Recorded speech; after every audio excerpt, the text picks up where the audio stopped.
किसी वन में शेर सिंह नाम का एक सिंह रहता था। बलशाली होने के साथ साथ वह बहुत ही क्रूर और निर्दयी था। अपनी शक्ति के मद में इतना चोर था कि वह सिर्फ भोजन के लिए ही नहीं जानवरों को मारता था, बल्कि चलते फिरते जहाँ भी उसे कोई जानवर दिख जाता उसे मार डालता था। फिर भी उसे शांति नहीं मिलती थी। भागो शेर आया, भागो शेर आया, भागो भागो शेर आया। उसके इस दुष्ट स्वभाव के कारण वन में पशुओं की संख्या तेजी से घटती जा रही थी। वन के सभी जीव जंतु उससे बहुत परेशान थे। आहा, मिल गया शिकार, मजा आ गया। शेर सिंह के द्वारा नित्य प्रतिदिन मनमाने पशुओं का संहार करने से वन के सभी पशु सदा उससे डर के कारण दुखी रहते थे। किसी को भी नहीं पता था कि वह कब किस की गर्दन दबोच ले। शेर सिंह के अत्याचारों से तंग आकर एक दिन वन के प्राणियों ने एक सभा की और मिलकर विचार किया। दोस्तों, शेर सिंह का अत्याचार इसी तरह जारी रहा तो हमारा वंश परंपरा समाप्त हो जाएगी। हमें कोई न कोई उपाय करना चाहिए। हमें महाराज शेर सिंह के पास ही चलकर अपनी बात बतानी चाहिए। हाँ, सही बात है, चलो चलो हम सब चलें। तब जंगल के सभी जीव मिलकर शेर सिंह के पास पहुंचे और उससे निवेदन किया। महाराज शेर सिंह की जय हो, जय हो महाराज। आप इस वन के राजा हैं। आपके बिना हमारा जीवन असुरक्षित है। किंतु महाराज, हम आपसे भी एक विनती करना चाहते हैं। हाँ हाँ, क्यों नहीं कहना चाहते, कहो। महाराज, प्रतिदिन अनेक प्राणियों को मारने से क्या लाभ? यदि आप हमारा इसी तरह संहार करते रहेंगे तो हम सब शीघ्र ही समाप्त हो जाएंगे।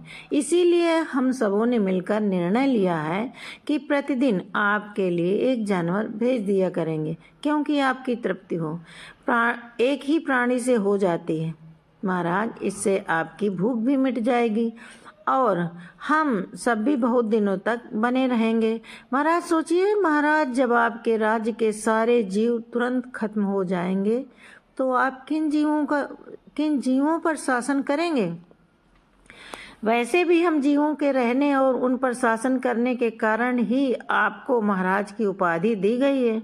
शेर सिंह ने प्रसन्नता पूर्वक उनका प्रस्ताव मान लिया और साथ ही यह भी चेतावनी दे दी। अच्छा, ठीक है, यदि तुम सबका यही विचार है तो ऐसा ही होगा। मुझे प्रतिदिन सिर्फ एक जीव की आवश्यकता है, किंतु इस बात का ध्यान रहे कि इस नियम में किसी भी प्रकार की ढिलाई नहीं होनी चाहिए। अगर ऐसा हुआ तो मैं सभी को मार डालूंगा। सभी को समझने नहीं महाराज, इसमें किसी भी प्रकार की कोई ढिलाई नहीं होगी। बस उस दिन से नित्य नियम एक पशु की बारी बारी से सिंह की सेवा में भेज दिया जाता। इससे सिंह का आतंक तो समाप्त हो गया। अब अन्य वन्य प्राणी निर्भय होकर रहने लगे और शेर सिंह के दिन भी आराम से बीतने लगे। प्रतिदिन एक पशु उसके पास आ जाता और वह उसे खा जाया करता था। अरे, आज तुम आ गए हुजूर, आज मेरी बारी। हुजूर, जानवरों ने आज मुझे ही आपका आहार बनने के लिए भेजा है। हुजूर, ठीक है, थोड़ी देर के लिए निश्चिंत होकर जिंदा रह लो, फिर मैं तुम्हें आराम से खाऊंगा। इसी क्रम में कुछ दिनों बाद एक खरगोश की बारी आ गई। खरगोश शेर सिंह की मान की ओर चल पड़ा, किंतु मृत्यु के भय से उसके पैर उठ नहीं रहे थे। मौत की घड़ियों को कुछ देर और टालने के लिए वह जंगल में इधर उधर भटकता रहा। खरगोश यद्यपि शरीर से क्षीण काया था, परंतु उसकी बुद्धि बड़ी तीव्र थी। खरगोश मन ही मन सोचने लगा, कितने निर्दयी हैं सब, अपनी जान बचाने के लिए मेरी जान लेना चाहते हैं। अरे, जीवित रहने की आशा से ही किसी से विनती की जाती है।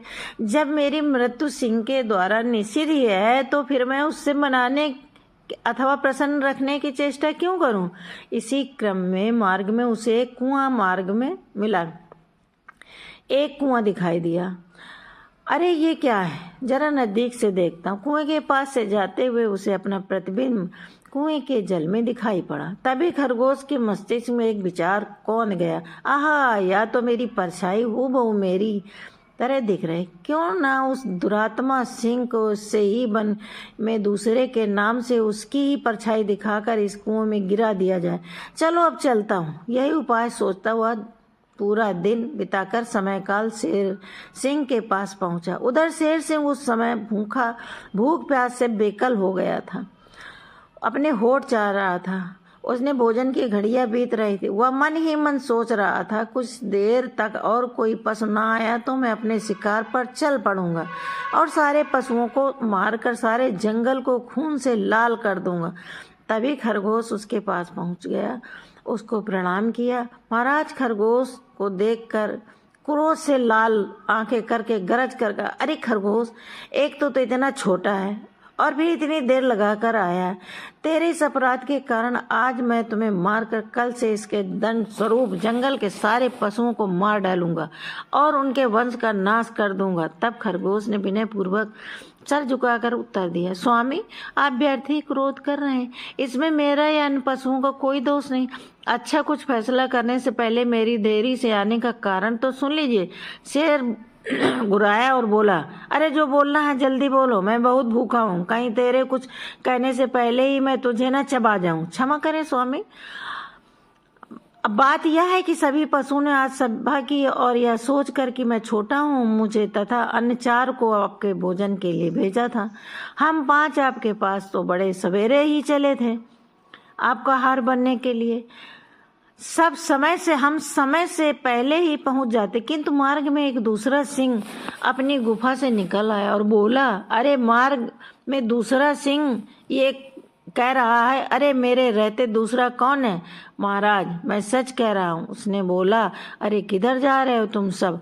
अपने देवता का अंतिम स्मरण कर लो, मैं तुम्हें खाने आया हूँ। और महाराज, वह अपने आप को जंगल का राजा कह रहा था। क्षमा करें महाराज, मैंने उससे कहा कि हम सब अपने स्वामी महाराज शेर सिंह के पास उनका हार बनने के लिए जा रहे हैं। तब वह बोला, शेर सिंह, यह कौन महाराज बन गया? यह जंगल तो मेरा है और मैं ही इसका राजा हूँ। कह रहा था महाराज कि तुम्हारी शेर सिंह में यदि इतनी शक्ति है तो आकर मुझसे लड़े और उन 4 खरगोशों को ले जाए, अन्यथा अब तुम सब मुझे ही अपना जानवर प्रतिदिन खाने के लिए देना है। यह मेरा आदेश है कि अभी तुम में से 4 खरगोश यहीं रह जाओ और एक खरगोश शेर सिंह के पास जाकर उससे बुला कर लाओ, उससे स्वयं ही निपटूंगा। अब हम में से जो अधिक बलशाली होगा वही इस जंगल का राजा होगा। हुजूर, मैं तो किसी तरह उससे जान छुड़ाकर आपके पास आया हूँ महाराज, इसलिए मुझे देरी हो गई। आगे स्वामी की जो इच्छा हो करें। यह सुनकर शेर सिंह क्रोध में बोला, अरे मेरे जंगल में यह दूसरा शेर कौन आ गया? यदि ऐसा है तो जल्दी से मुझे उस दूसरे सिंह के पास ले चलो। आज मैं उसका रक्त पीकर ही अपनी भूख मिटाऊंगा। इस वन में मेरे अतिरिक्त अन्य किसी सिंह का हस्तक्षेप मुझे मंजूर नहीं। हे स्वामी, यह तो सत्य है कि अपने स्वत्व के लिए युद्ध करना आप जैसे शूरवीरों का धर्म है। इतना सुनते क्रोध से पागल हुआ शेर सिंह गरज कर बोला, कहाँ है वो सिंह? कहाँ है? ले चलो मुझे उसके पास। आज मैं भोजन बाद में करूँगा, पहले उसको मृतलोक पहुँचा दूंगा। फौरन मुझे उसके पास लेकर चलो। ठीक है महाराज, यदि आपका यही निर्णय है तो चलिए मेरे साथ। खरगोश यही चाहता था। वह फिर क्या था, आगे आगे खरगोश और पीछे पीछे दहाड़ते मारता शेर सिंह चल पड़ा।